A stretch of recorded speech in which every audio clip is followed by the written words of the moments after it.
So most of my research focuses on children and young people's mental health. So when we first started doing work looking at self-harm and mental health online in young people, there was lots of use of sort of forums and web chats, whereas what has happened over time, and this won't be surprising to anyone, is it's much more image-based through platforms that use photographs and videos. The online environment is a new setting, and it's actually a setting where there are a few adults involved, whereas in all the others, adults are around.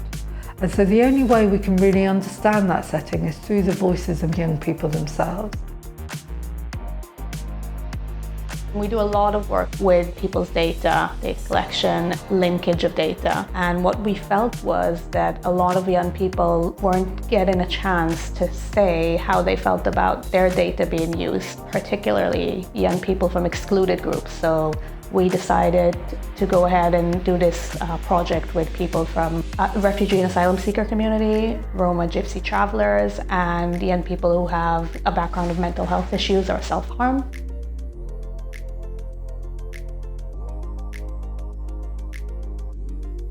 Young people increasingly express their distress online.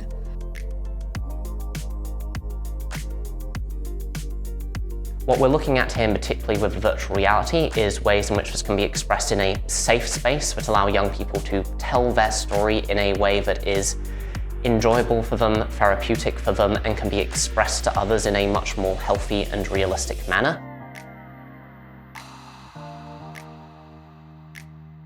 A lot of people don't really know what to expect from a virtual reality environment when they first come in. They think they're going to draw something, play a video game or something of the like.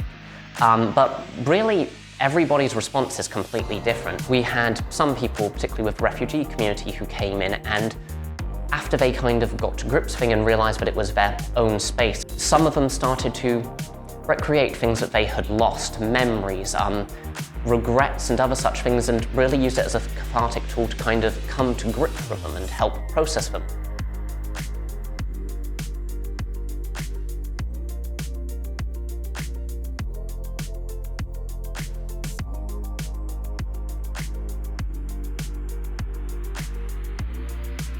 The second part of the project is with an artist discussing lots of images.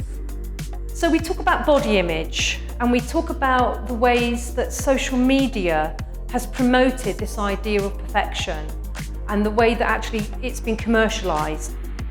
Many social media influencers are endorsed by commercial products, and they use filters and things to get people to think that, you know, they're perfect, and in order to achieve many likes, we have to conform to that ideal. We look at ways that people have challenged the social media platforms, and that people have used that space to create much more diversity and to create more inclusive communities. It's been really interesting talking and discussing these images with the participants. They've, in many ways, got a much greater understanding of what images mean to them than I think we often think they have. And they've got a really good handle on the world of social media. So I think that's why it's really important for us to do that qualitative work.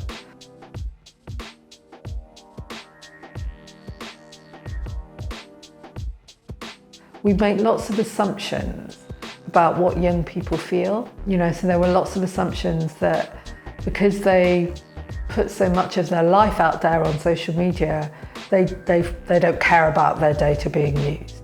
And in some of the work that we've done, through talking to young people, we've realised that that's not true.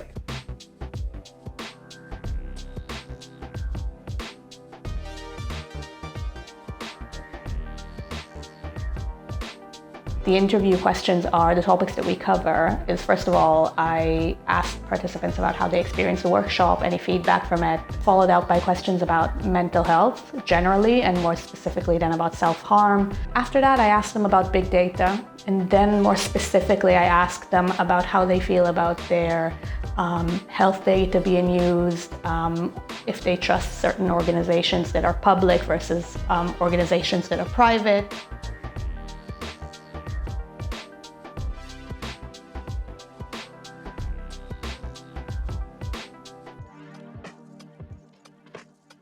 It's a real interactive project between, the artists, the researchers, the young people, the youth workers, where we're really trying to develop mutual understandings, gain insights from each other about this online environment that can be quite hidden.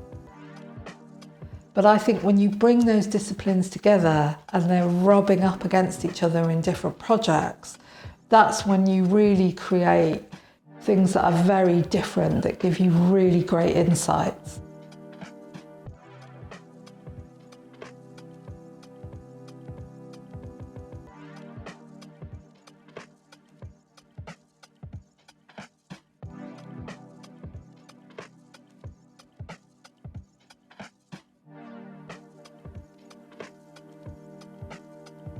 So the main thing we're really looking to achieve with BeSeen is to create a way for people to have new methods to express themselves other than just conventional social media.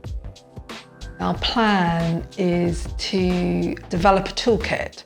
What this toolkit will do is it'll give sort of tips really on the things to think about when telling your stories online.